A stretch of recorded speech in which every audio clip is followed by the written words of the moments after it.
picking students from two different universities. One is Kumamoto University in Japan, and then another group of Malaysian students which I select through auditions, right? So I'm putting them together and try to create one classroom. So the title of the course is Plural Coexistence. So they are going to explore what are multicultural societies and what are the way forward for a society that have different cultures, different opinions. But the way I do it, I combine a few different modes. First one is about the global classroom, where I have a video conference between the two groups. And this one we do it once a month. The whole thing is 6 months. So the first 5 months we do it once a month for this. But in between we have a lot of intensive group works. We break it into small group. The group members, the number is like between 4 to 6, and each groups are guided by one coach. So we don't have too much role for the lecturer, but the coach become very important. So what do they do for during group works?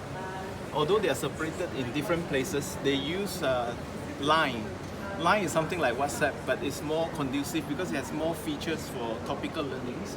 So they interacted through Line, and they answer according to the topic given. So the coach is guiding them to form their own research questions. But by the way, the nickname for this program is Hyuta because it's based on another kind of a pedagogy called Hyutagogy.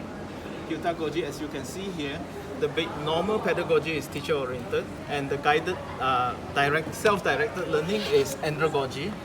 But Hyutagogy is self-determined. That means totally, fully bottom-up. Students decide what they want to do. And I try to combine this with this distant learning thing.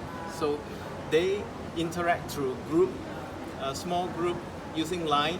Then they will form their research questions, problem statements using Dropbox paper. Now this is the Dropbox paper that they use, where they put all their discussions together, and finally they come up to what they want to survey in the final month. Final month they will meet 10 days, face to face.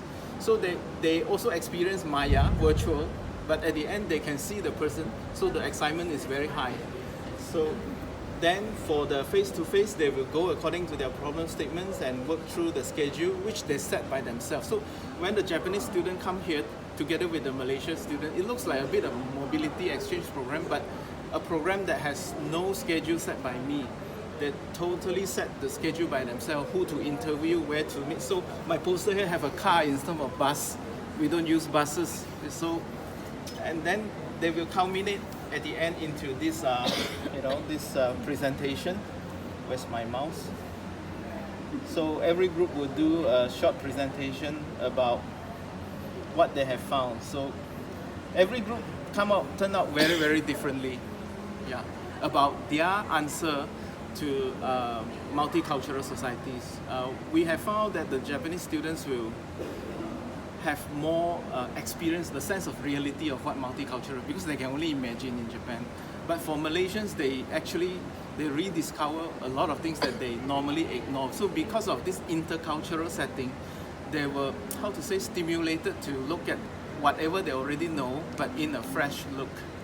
And I think the motivation is very high for the students. So we already see students repeating what we have set them to do for the second years by themselves.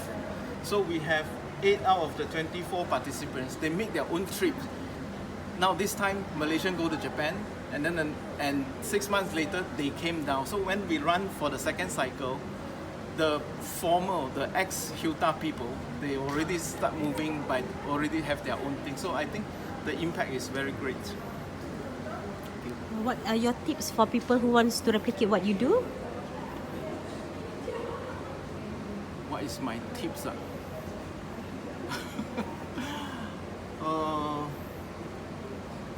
Okay, my tips is because it's very personal, so very individual. So I think the setting of small group and then the close guidance of the coach is very, very important. This is not a tips, but we have a huge challenge in getting people to respond. It is not that they are not technical savvy, but they're young people very selective. Even they can use Line, they can use Dropbox paper. actually the coaches are behind, so they were very frustrated because they don't respond. They respond only according to the time that they want. So the beauty of this one is because finally they have to meet face to face, so there is a sense of responsibility. They cannot run away. So if we don't have the last part, so I think the tips is a combination of different modes is something that is quite important. If it is just Maya alone, I think people will just off the hook and they won't.